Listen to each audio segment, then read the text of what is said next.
Assalamualaikum dan selamat sejahtera pada semua yang mengikuti PDPR Cikgu pada minggu ni. Okey, untuk minggu ni kita dah masuk ke unit kedua. Itu tajuk dia Seni Budaya Malaysia. Okey, kalau sebelum ni cikgu dah ajar untuk notasi muzik. Okey, notasi muzik kita telah belajar itu tanda rehat dan juga gamelan. Okey, jadi untuk minggu ni kita tengok sedikit untuk kita tulis pada buku latihan kita. Okay, sebelum tu kita mula dengan bacaan doa dulu. Bismillahirrahmanirrahim. Allahumma aftah alaina hikmataka wanshur alaina min khazaini rahmatika ya arhamar rahimin. Rabbi shrah li sadri wa yassir li amri wahlul 'uqdatam min lisani yafqahu qawli. Amin ya rabbana alamin. Okey. Baik Okey, jadi untuk untuk unit 1 kita telah selesai mempelajari keseluruhan unit. Tinggal untuk penghasilan muzik. Okey, penghasilan muzik iaitu pada muka surat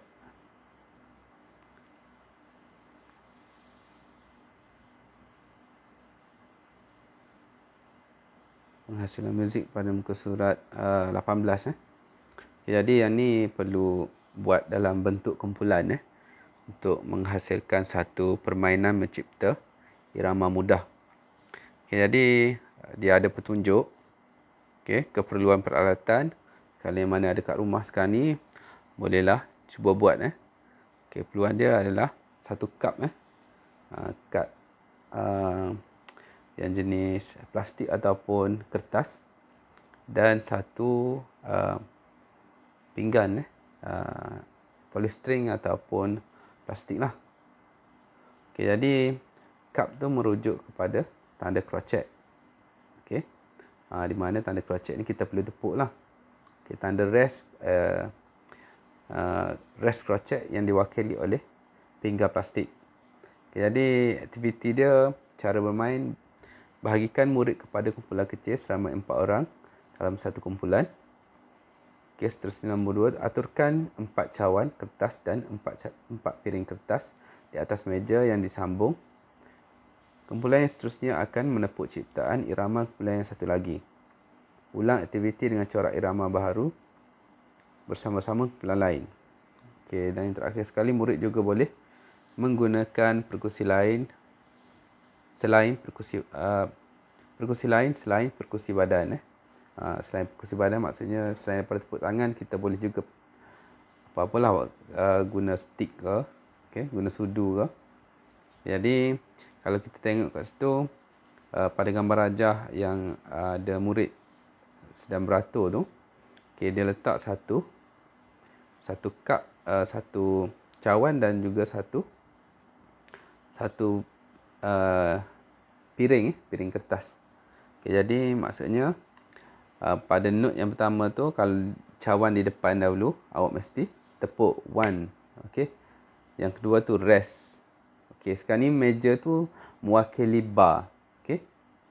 Okey, jadi kalau kita tengok sini ada 4 meja, maksudnya ada 4 bar. Okey, 4 bar. Okey, kiraan dia untuk kertas dan cawan tu sepatutnya 1 2. Okey. Bar yang kedua 1 2. Bar yang ketiga 1 2 dan seterusnya lah sehingga bar yang keempat. Okey, jadi tepuk, rest, tepuk, rest, tepuk, rest, tepuk, rest. Okey, yang tu kalau cikgu kira untuk susunan yang pada gambar rajah ni lah. Okey, muka surat 18 ni. Okey, jadi pelajar boleh cuba di rumah bersama keluarga. Okey, kalau ada abang ke adik ke, boleh cuba main. Okey, supaya dapat melatih kita punya kemahiran muzik. Kemahiran penghasilan muzik kita. Sebenarnya dalam tak sedar kita sedang menghasilkan sesuatu, menghasilkan muzik. Okey, muzik tidak semestinya daripada alat muzik. Daripada suara kita, daripada badan kita, perkusi badan kita. Kita boleh tepuk, okey. Kita boleh bunyikan ataupun kita boleh nyanyikan. Okey. Okey, yang ni cikgu serahkan kepada pelajar semualah di rumah. Boleh melatih gunakan kemahiran ataupun pengetahuan yang ada. Kalau crochet kena tepuk. Okey. Kalau rest, crochet kena rest lah. Okey. Okey. Seterusnya, okey, ini sekadar sedutan. Okey, untuk penilaian untuk unit 1 ni. Okay, jadi pelajar boleh tengoklah yang mana ada gitar. Boleh cuba untuk penilaian 1 ni, mainkan gitar secara strumming mengikut skor di bawah. Cikgu dah ajar dah. Okay, jadi kita gunakan chord C sahaja untuk mainkan latihan ni. Okay, jadi dia ada 8 bar. Okay, yang ni dia letak kita panggil block chord lah. Okay, dengan meter 4-4. Maksudnya kiraan setiap bar tu 1, 2, 3, 4. 1, 2, 3, 4. Dan seterusnya lah untuk bar yang seterusnya. Okey, yang seterusnya nombor 2, dengar audio berikut, padankan dengan irama yang diberikan. Okey. Jadi audio ni sepatutnya di-download ataupun cikgu kena putarkan lah supaya ada. Tapi tak apa, awak boleh gunakan notasi yang diberikan di bawah tu. Okey, Y, Z, W, X. Okey. Dia ada corak irama dia. Okey, kalau kita tengok pada Y tu, okey, dia ada dua minim. Okey, kalau kita tahu minim ni bunyi dia 2 panjang dia. Kalau kita guna perkataan ta a. Okey. Okey, kalau bar Y tu ta a. Maksudnya pada ta tu bunyi. A tu pun bunyi juga, tapi kita tidak perlu tepuklah. Okey. Just bunyikan dengan perkataan. Okey, kalau Z. Okey, pada bar yang kedua tu Z. Okey. Ta, res, ta, a. Okey, W.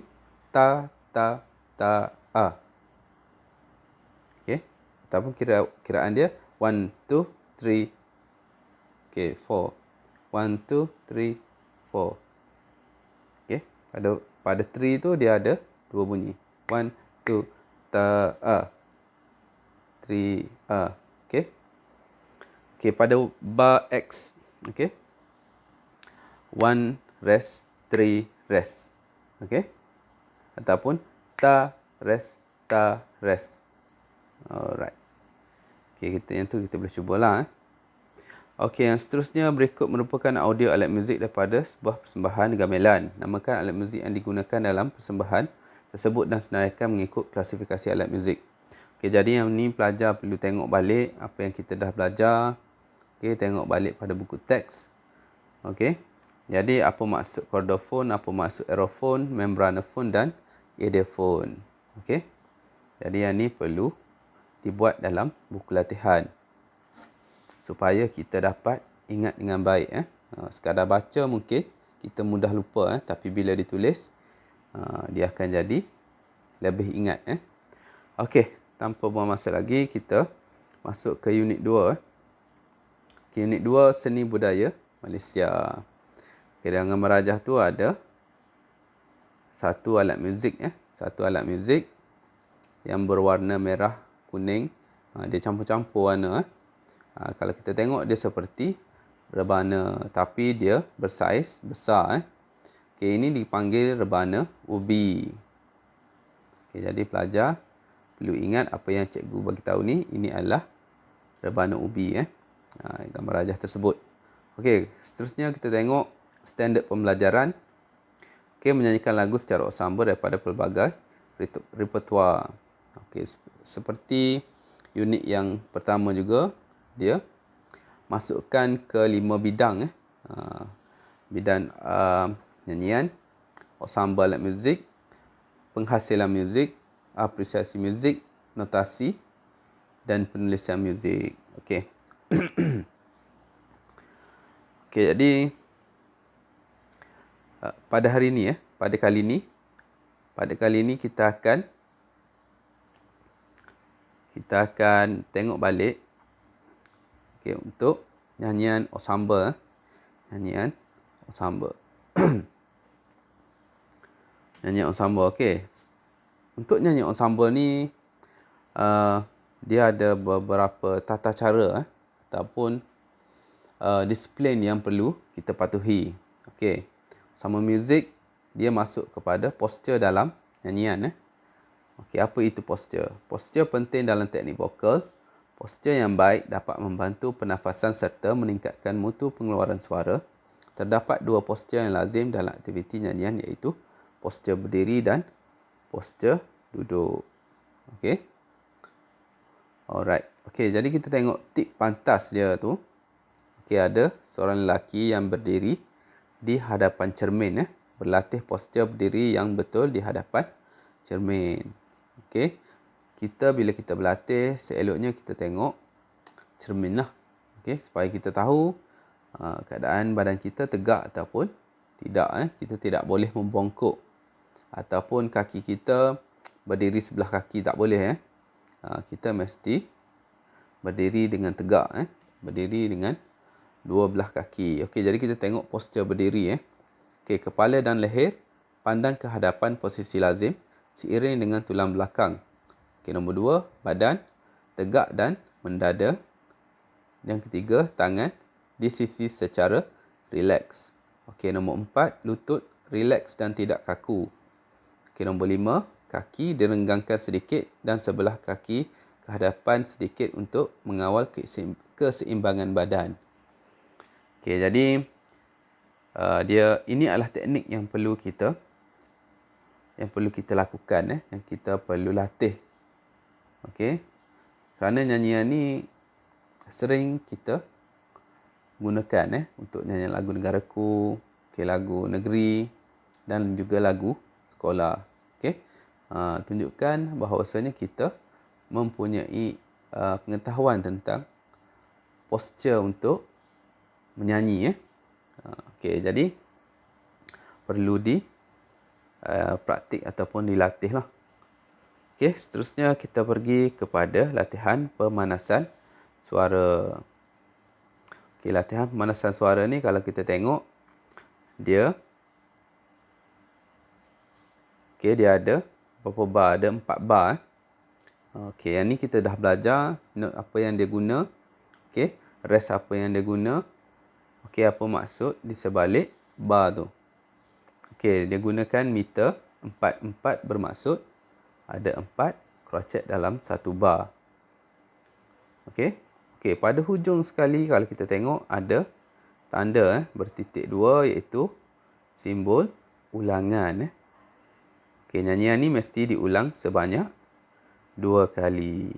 Okey. Okey, jadi kita cuba buat latihan pemanasan suara.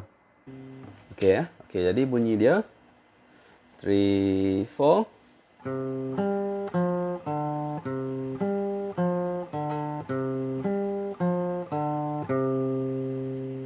Okey.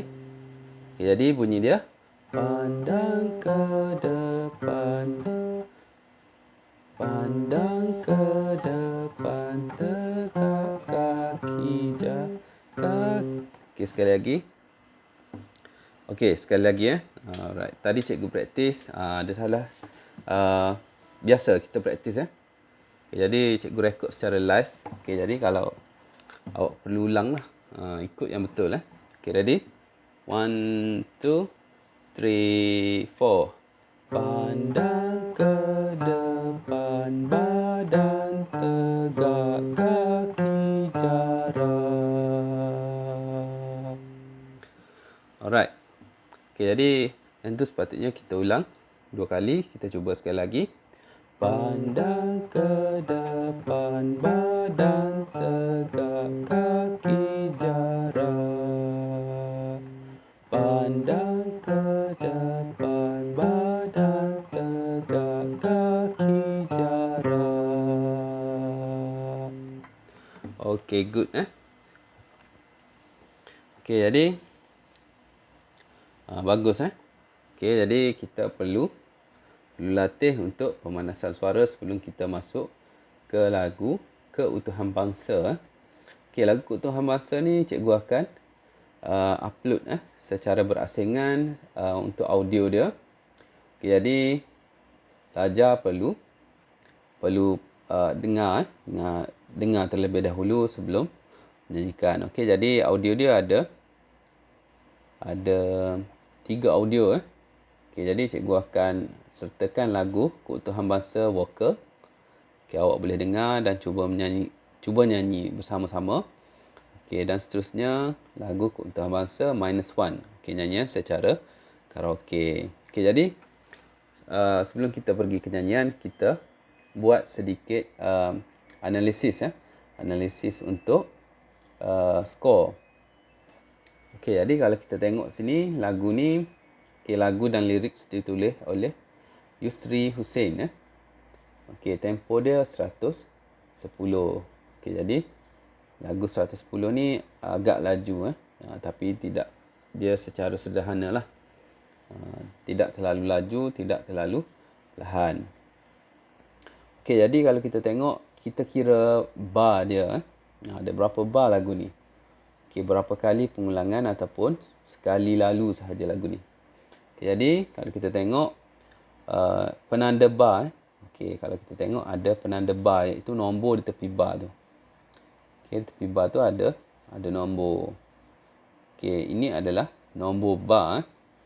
Jadi kita tidak perlu kira daripada atas untuk kita tahu berapa ada ada berapa bar dalam lagu ni. Okey, lagu ni ada 13, 14, 15, 16. Dia ada 16 bar. Okey, secara keseluruhan dia ada 16 bar. Okey, jadi meter yang dia guna adalah meter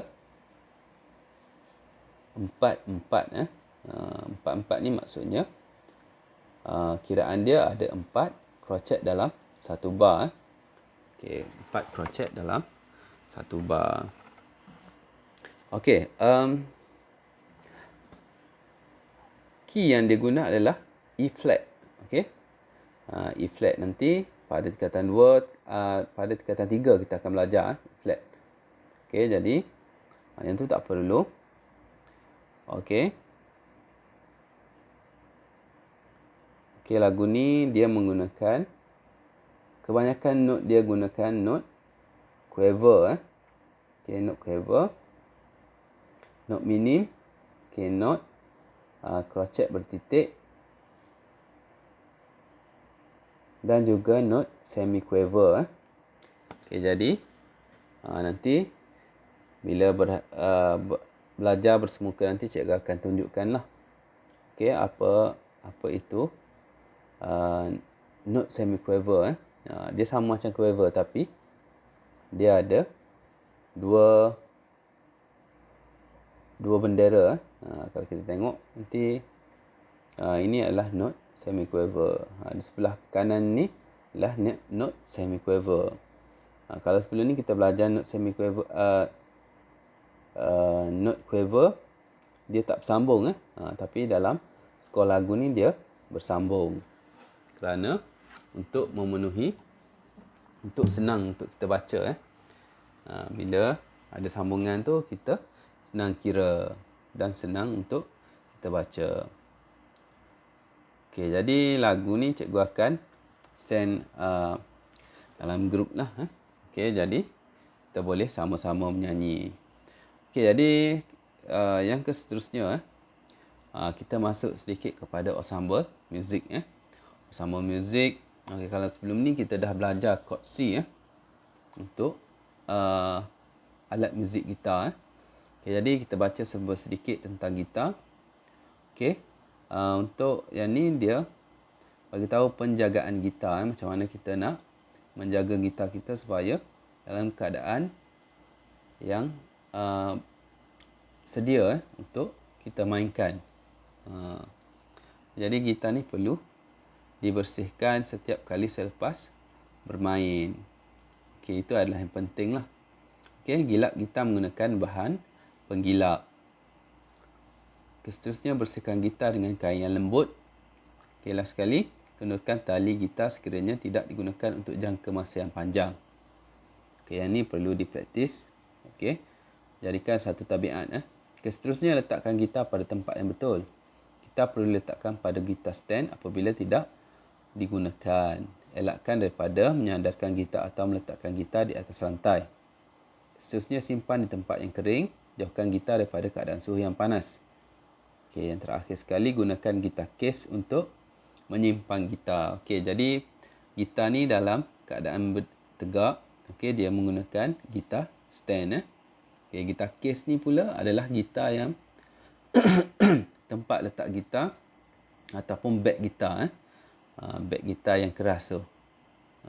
Okey. Ataupun beg gitar yang biasalah. Okey. Okey, jadi kenapa kita perlu kendurkan tali gitar? Okey, supaya tali gitar tu tidak menarik kayu pada gitar tu menjadi bengkok.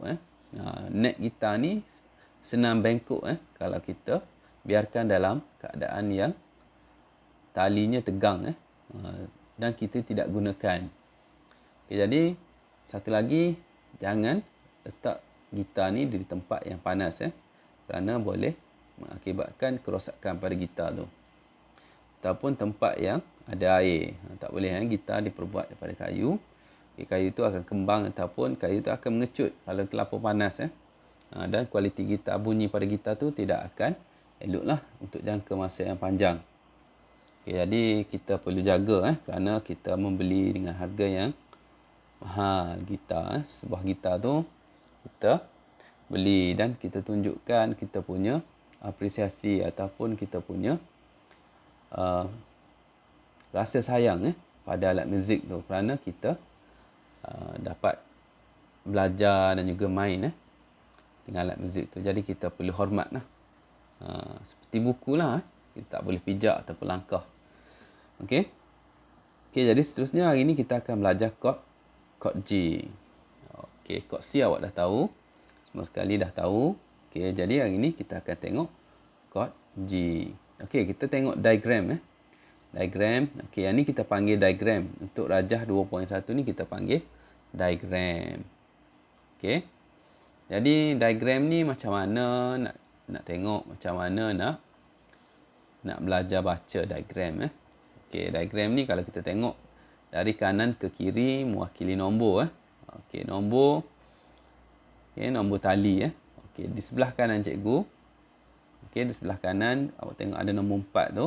Okey, kita kira nombor 1, nombor 2, nombor 3, nombor 4, nombor 5, nombor 6 Okey. Yang sebelah kanan tu nombor 1, tali nombor 1, tali yang paling bawah sekali. Okey, seterusnya nombor 2, nombor 3, nombor 4, nombor 5 dan nombor 6. Okey, nombor 1, 2, 3, 4 dan 5 tu yang menurun tu ke bawah tu itu mewakili fret. Okey. Mewakili fret. Alright. Seterusnya petunjuk seperti yang cikgu jelaskan pada minggu lepas lah. Okey, tali tidak perlu dimainkan tanpa menekan tali pada fret. Kalau kosong Okey, kosong tu merujuk kepada tali yang tidak perlu kita tekan. Kita biarkan Okay, seterusnya yang berwarna biru ni biasanya diisi dengan nombor lah. Nombor jari kita, nombor jari tangan kiri kita. Right. Okey, X pula tidak perlu dimainkan. Okey, jadi chord G ni kita menggunakan 3 jari kita. Jari nombor 2, jari nombor 3 dan jari nombor 4. Alright, kita tengok rajah penjarian gitar chord G. Okey, chord G. Okey, chord G, jari nombor 2 menekan tali kelima pada fret kedua. Okey. Jari ketiga menekan tali keenam pada fret ketiga. Okey, jari keempat menekan tali pertama pada fret ketiga. Alright. Okey, jadi dia menggunakan 3 jari 3 jari. Okey, jari nombor 2, nombor 3 dan nombor 4. Okey, untuk kita ingat mesti praktis lah. Mesti ada alat muzik gitar supaya kita boleh praktis. Okey, seterusnya. Okey, bila kita dah tengok, okey, kita mesti buat sedikit latihan supaya kita senang ingat Okey, jadi kita analisis sedikit tentang latihan bermain gitar chord G. Okey, jadi dia ada 8 bar. Untuk latihan pertama ni ada 8 bar. Okay, di mana setiap bar tu kita perlu mainkan pada 1 dan juga 3. Okay, simbol seperti N tu, di atas tu dia adalah simbol downstroke. Okay, di mana awak strum ke bawah sahaja. Okay, alright. Okay, jadi yang ni kita perlu ulang sajalah. Okay. Okay, kita akan buat. Okay, ready? 1, 2, 3, 4. 1, 2, 3, 4. 1, 2, 3, 4. 1, 2, 3, 4. 1, 2, 3, 4. 1, 2, 3, 4. 1, 2, 3, 4. 1, 2, 3, 4. 1, 2, 3, 4. Okey. Okey, jadi selesai untuk latihan bermain chord G. Yang pertama, latihan pertama. Seterusnya kita tengok kepada latihan bermain chord C dan chord G. Okey, jadi kita dah belajar pada minggu sebelum ni chord C. Okay, jadi kita cuba praktis untuk dapatkan chord G dan chord C. Jadi kita perlu, yang mana baru belajar bermain gitar, dia perlukan sedikit ketekunan ataupun kesabaran untuk membuat perubahan chord tu. Biasanya pada awal kita bermain gitar, dia agak sukar untuk kita menukar chord. Okay, jadi tak apa, kita akan buat secara perlahan-lahan. Okay, buat ansur maju. Bila dah dapat, kita cuba buat dengan tempo yang lebih laju sedikit. Okay, ready? Cikgu akan mula dengan perlahan. Okay, ready? 1, 2, 3, 4. 1, 2, 3, 4. C. 1, 2, 3, 4. G. 1, 2, 3, 4. C. 1, 2, 3, 4. 1, 2, 3, 4. 1, 2, 3, 4. 1, 2, 3, 4. 1, 2, 3, 4. Alright. Okay. Jadi perlu praktis praktis secara ansur maju. Kita tidak perlu tergesa-gesa untuk bermain dengan cepat kerana ini hanya latihan. Okey. Kalau lagu tu, kita mengiringi lagu itu satu benda yang lain. Kita mesti ikut tempo lah. Okey, sebelum kita mengiringi lagu atau mengiringi nyanyian, kita perlu latih dulu bagi dapat dia punya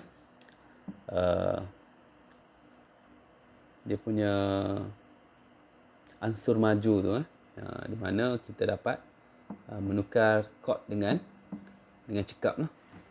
Alright.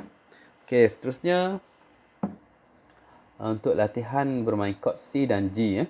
Okay, yang terakhir nombor 3 tu. Okay, kalau kita tengok, dia ada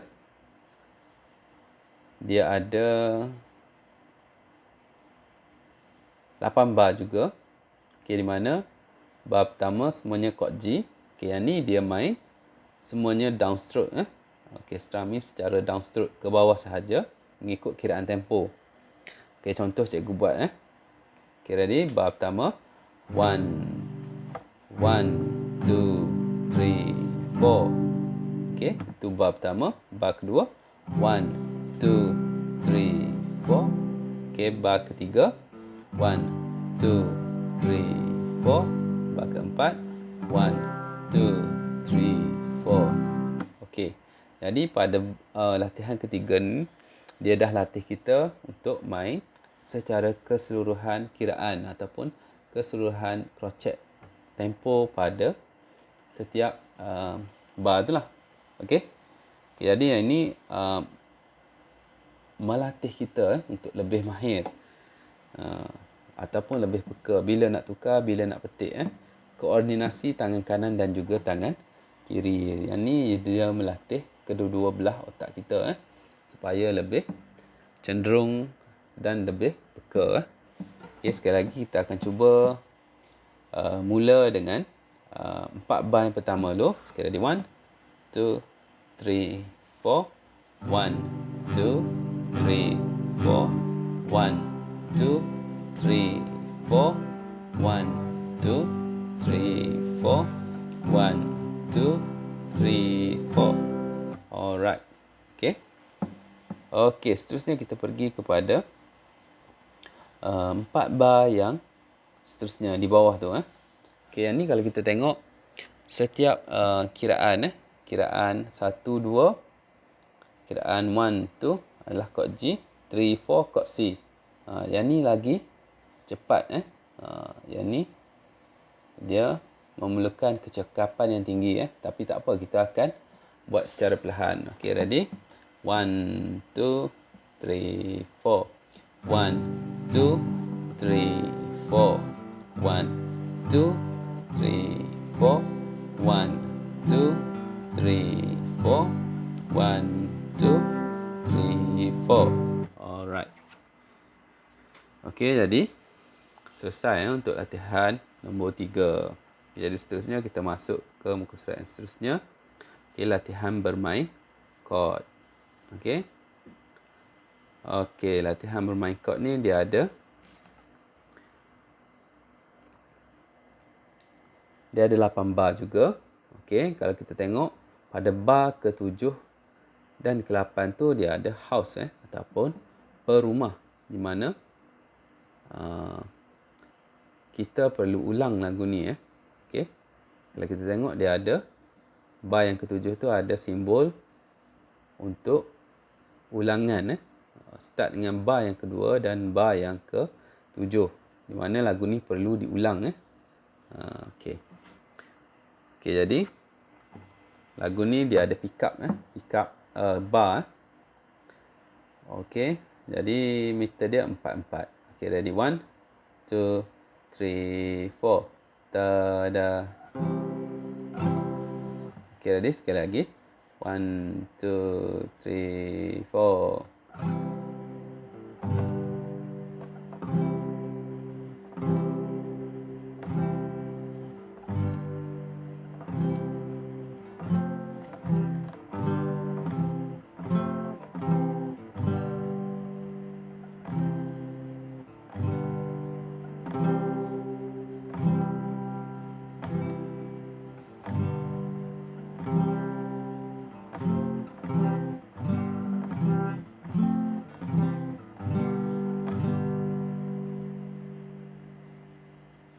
Okey. Alright, jadi cikgu buat tanpa kiraan mana awak perlu dengar dan cuba kira. Okey, sekali lagi kita buat secara kiraan. Okey, ready? 1, 2, 3, 4. 1, 2, 3, 4. 1, 2, 3, 4. 1, 2, 3, 4. 1, 2, 3, 4. 1, 2, 3, 4. 1, 2, 3, 4. Ulang. 1, 2, 3, 4. 1, 2, 3, 4. 1, 2, 3, 4. 1, 2, 3, 4. 1, 2, 3, 4. 1, 2, 3, 4. Alright. Jadi untuk iringan lagu ni dia lebih cepat lah. Okay, jadi pelajar-pelajar perlu lebih cekap untuk menekak kod, kerana kod yang kita dah belajar cuma C dan G. Okay, yang F tu dah ada pada sebelum ni, kita dah belajar tapi tidak secara mendalam lagi. Tapi pelajar boleh cuba untuk menekan F. Okay, jadi cuba kuasai 3 kod ni. Okay, C, F dan juga kod G. Okay, lagu yang sebelum ni, Kenek-Kenek Oden ni cikgu dah tunjuk sebelum ni. Okay, jadi perlulah tengok balik. Tengok balik dan cuba praktis. Okey, kita masuk sedikit je lagi untuk posture duduk. Okey, nyanyian tadi, posture duduk. Okey, jadi dia sama seperti posture berdiri. Kepala dan leher pandang ke hadapan posisi, lazim seiring dengan tulang belakang. Okey, jadi kepala kita mesti berada dalam keadaan tegak. Okey, tidak boleh menunduk ataupun terlalu mendongak. Okey, jadi yang seterusnya nombor 2, badan tegak dan mendada. Okey, jadi nombor 3 dan seterusnya nombor 3, tangan diletakkan di atas paha. Okey, nombor 4, punggung duduk pada setengah atau 3/4 di atas tempat duduk dan tidak menyandar. Dan seterusnya nombor 5, letakkan di lantai sebelah kaki ke hadapan sedikit. Okey, jadi kita perlu praktik. Okey, biasanya duduk ni kita dalam kelas lah. Nyanyian dia dalam kelas biasa ataupun semasa latihan, kita mesti duduk dengan postur yang betul. Okey, jadi sedikit info muzik. Minda harus dalam keadaan tenang supaya tubuh berada dalam keadaan relax untuk menghasilkan kualiti suara yang baik. Okey, jadi kita perlu duduk dalam postur yang betul untuk mendapatkan minda yang tenang. Bila kita duduk dengan keadaan postur yang tidak elok, kita tidak dapat seimbangkan kita punya badan kita. Okey, minda yang tenang ni hasil daripada postur yang betul. Okey, seterusnya. Okey, jadi cikgu rasa cukup untuk minggu ni. Okey. Dia tak boleh terlalu lama. Nanti dia tak larat nak dengar. Nanti pelajar tak larat nak dengar. Okey, jadi buat latihan yang cikgu telah bagi tadi. Okey, jadi setakat tu sahaja dulu untuk minggu yang kelima ni. Okey, jadi jangan lupa buat latihan bertulis. Okey, latihan bermain alat muzik dan juga latihan nyanyian. Okey. Jadi cikgu mengharapkan pelajar-pelajar yang di luar sana yang mengikuti channel cikgu ni, okey, bolehlah subscribe. Subscribe untuk video yang seterusnya. Okey. Dan kalau ada apa-apa penambahbaikan ataupun sebarang cadangan, boleh komen, like ataupun dislike lah. Kalau rasa video cikgu ni membantu, sila like, dan kalau rasa perlu ditambah baik, bolehlah komen ataupun dislike lah, supaya cikgu boleh tahu apa kekurangan dia. Okey, jadi cikgu harapkan semua pelajar-pelajar dalam keadaan yang dipermudahkan segala urusan, diberikan kesihatan yang baik. Okey, sehingga kita berjumpa lagi. Assalamualaikum warahmatullahi taala wabarakatuh.